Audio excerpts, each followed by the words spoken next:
Fala pessoal, bom dia. Aqui é o Rafael Marquesano. Estamos abrindo mais um giro semanal. Esse conteúdo que a gente faz semanalmente no começo na abertura de cada semana, em que a gente traz os principais acontecimentos, o comportamento da bolsa na semana anterior, roda como é que performaram as nossas estratégias e aponta dentro das nossas análises o que a gente deve esperar para essa semana.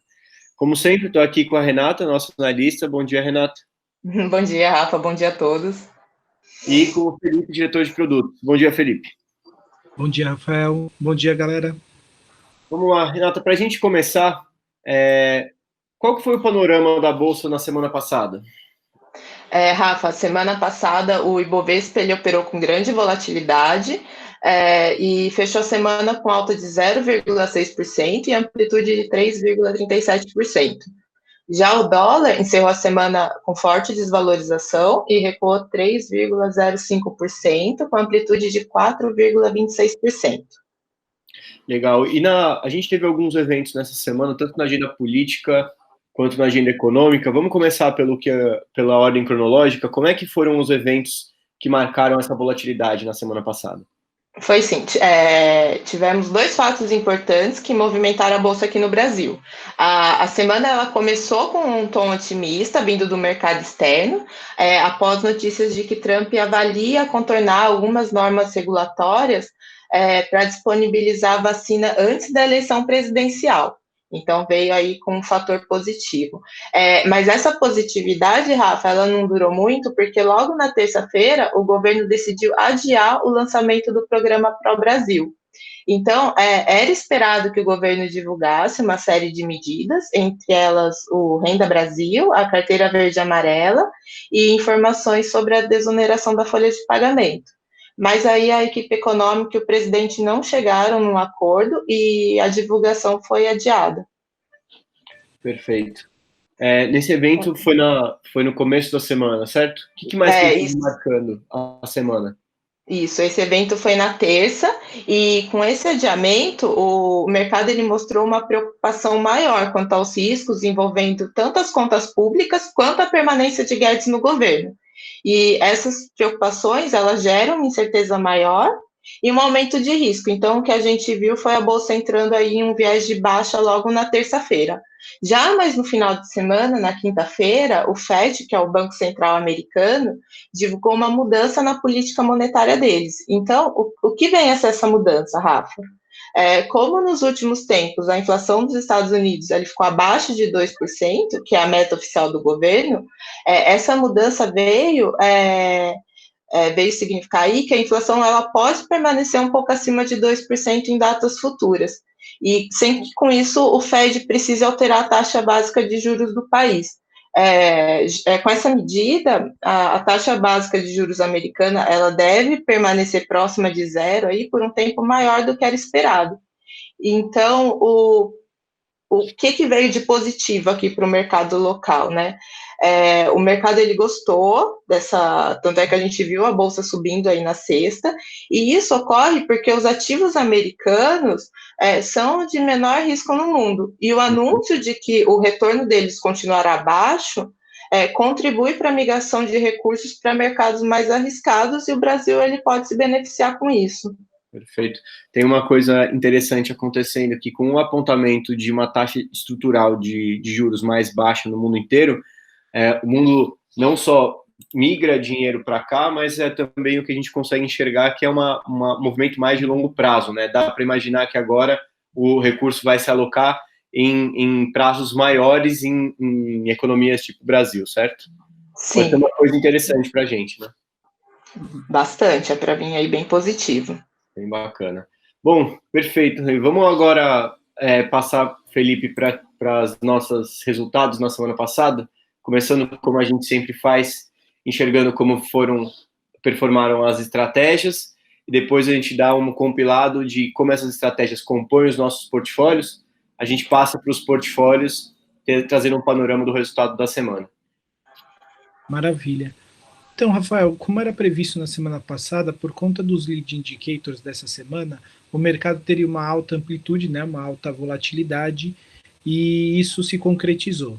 Então, tanto o Ibovespa quanto o dólar tiveram uma amplitude ali acima dos 3%. né? Isso faz com que nossas estratégias estatisticamente performam positivamente. Então, você vai ter as estratégias de long short quase todas performando positivo e as estratégias de day trade, né, também performando positivo, com exceção do plus, né, que foi os dois, tanto de dólar quanto de índice, performaram negativo. Vamos começar pela carteira? Poder começar. Ó, no Ibovespa, a variação foi positiva em 0,61%, como a Renata falou. A nossa carteira foi negativa em -2%. O que se deu isso, né? A carteira, ultimamente, ela está se posicionando com o intuito de gerar alfa, né? Então, é uma carteira de swing trade que performa buscando resultados semanalmente, né? E ela tem alocado boa parte dos recursos em small caps. Então, assim, eu acredito que por conta do Sharp, a carteira ela entenda que o momento de agora, as ações comuns, né, as ações de dentro do Ibovespa, elas estão laterais, né, elas estão dentro de uma etapa aí de convergência. Então, ela está buscando maior retorno em small caps e isso também gera um maior risco para a carteira. Tá? Perfeito. Retomando de novo, foi o que a gente viu acontecer com links, né? É esse movimento que que a análise técnica está trazendo, né? É uma carteira de ações com análise técnica que busca as melhores oportunidades olhando praticamente todos os papéis da bolsa, é isso, não é? Exatamente, né? O que a gente pode Perdão. continuar. Pode continuar.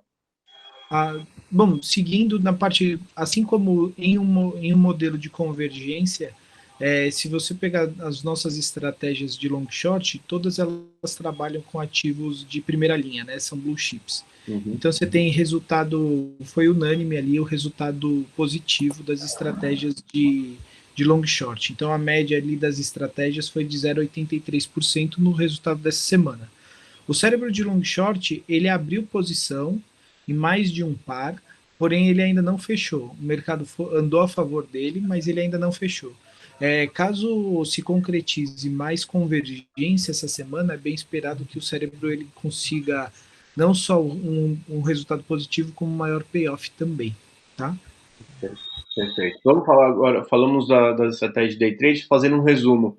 Carteira técnica buscando mais, carteira técnica de ações, desculpa, buscando maior retorno às ações, pesando mais a mão nas small caps, buscando maior alfa, os long and short performando bem, o cérebro de long and short deve contribuir para os resultados dessa semana que a gente está agora, certo? Uhum. E os day trade também operando bem, com exceção dos algoritmos plus, tanto de dólar quanto de índice, que estavam bastante posicionados nas carteiras agora, né, Felipe? Vamos passar para os portfólios e ver o impacto que isso gerou? Exatamente, assim, o algoritmo de alocação, ele entendeu que essa semana seria eficiente alocar a maior parte do recurso em plus de dólar, que foi justamente a pior performance dessa semana, né?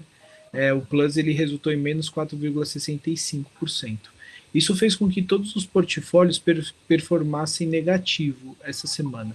Ah, isso também faz parte, né? Os portfólios eles vinham de forma positiva há 6 semanas, e conforme eles entregam um resultado acima do resultado mediano, né? Você tem uma probabilidade ali daquilo se ajustar, né? Daquele retorno se ajustar. Perfeito. Adicionar o que a gente sempre fala, ganhar mais do que perder ao longo do tempo, sempre formando uma média, né? Ao longo do tempo, vamos supor, você vai ver o portfólio, a gente vinha falando de uma média de 1,72% ao mês. À medida que ele começa a jogar essa média para cima, aumenta a probabilidade dele fazer um ajuste e voltar para a média, né? Que é o que a gente fala da moda. Que era um dado de a cada 5 positivas, uma negativa, uma semana, ou um período de ajuste, e a gente está vendo o período de ajuste agora. Mas uma coisa que vale a pena destacar são os montantes, né, Felipe? Que apesar da gente ter tido o plus de dólar com 4,65% negativo, a gente vê o maior resultado, o pior resultado, né, o mais negativo entre todos os portfólios em 2,75%, né? Reforçando a questão da diversificação que os portfólios trazem. Exato, e é o portfólio que de março até hoje está entregando com esse resultado negativo 24,75%. Então, assim, ainda é um portfólio extremamente rentável, que sofreu um ajuste essa semana, né? Perfeito. Beleza, falando, a gente passou agora, deu um destaque maior para portfólios de 10 a 20K, que são os portfólios que são mais concentrados em day trade, né? Passando para aquela segunda camada, que é o entre 30 e 100, quando a gente tem a composição dos day trade, mas também com uma maior utilização de capital em long e short. Qual que foi o perfil dessa semana? Sim, assim, o long short, ele busca diminuir a volatilidade do portfólio, né? Ele busca ser mais neutro. Todos eles estão alocados em cérebro também, então assim, o cérebro ele ainda não fechou as posições, acredita que ele vai fechar positivo. Então, assim, o resultado que a gente vai falar agora só são das operações de day trade, que em média deram menos 0,5% na semana. Então, ainda é muito, muito baixo do que o desenho que a gente trata aqui de volatilidade, né? E aí, nas carteiras que tem todas as classes de produtos, né? Day trade, long e short e ações, como é que ficou o perfil? Também negativo, né? Puxado pela carteira e pelo high yield, em menos 0,97% em média. Perfeito. Então, compilando todo, a gente gosta de trazer uma média geral para a gente poder entender no todo qual que foi a performance. A gente fechou uma semana aqui que os portfólios tiveram um rendimento negativo de menos 0,79%, uma volatilidade, uma variação negativa aqui, tudo também dentro do perfil dos parâmetros de risco, certo? Perfeito. Felipe, vou continuar contigo aqui, antes de passar para a Renata. O que a gente deve esperar para essa semana que começa agora? E se eventualmente tiver algum lançamento, alguma novidade, aproveita e compartilha com o pessoal. Show. Nesse exato momento, os resultados da nossa base estão exatamente em cima da média.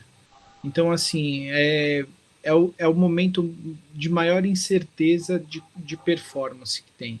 O que é esperado é que a gente retorne por um lado positivo, muito por conta do ajuste que teve essa semana. Quando a gente tem um ajuste abrupto, e foi o que aconteceu essa semana, a gente volta a performar positivamente.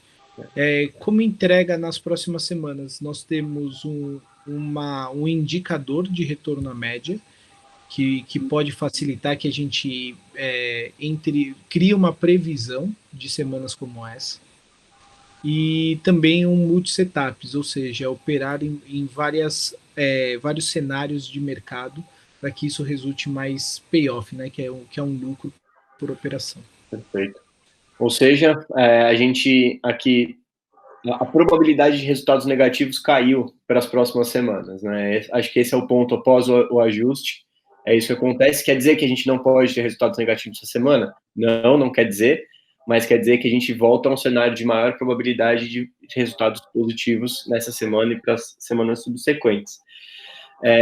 E aí, bom, acho que é isso. Rê, voltando para você, qual que é o cenário, o que a gente tem na agenda para essa semana? Para essa semana, Rafa, amanhã o Bolsonaro ele deve anunciar a prorrogação do auxílio emergencial, tá? O valor ainda não foi divulgado oficialmente, mas espera aí que fique em R$300. E a novidade é que também se espera que mude algumas regras de acesso e feche algumas brechas para pagamentos indevidos. No calendário econômico, a semana está bastante movimentada. Na terça-feira, a gente tem o IPC da zona do euro, o PIB do Brasil e o PMI industrial lá nos Estados Unidos. Na quarta, a variação de emprego nos Estados Unidos. Na quinta, vendas no varejo, na zona do euro, produção industrial Brasil e pedidos iniciais de seguro-desemprego nos Estados Unidos. E na sexta, a gente fecha com payroll lá nos Estados Unidos. Perfeito, semana bem animada, principalmente, tanto interno, mas principalmente no mercado externo, né? Que aí, a gente enxergar na semana que vem, então a gente volta para falar, atualizar essa questão das expectativas do mercado, se as coisas estão retomando com mais velocidade ou deixando a desejar, certo? Correto. Perfeito, gente. Fechamos mais um giro semanal. A gente convida todos a acompanhar a gente aqui nas redes sociais, tanto no Spotify como também no Instagram, onde, se eventualmente surgir alguma coisa nova, algum evento atípico no meio dessas semanas, a gente volta com alguma inserção extra para poder atualizar, tá bom? Gente, queria agradecer de novo. Obrigado, Renata. Obrigada, uma boa semana a todos. Valeu, Felipe. Até a próxima. Obrigado, Rafael. Obrigado a todos. Tchau, tchau. Tchau.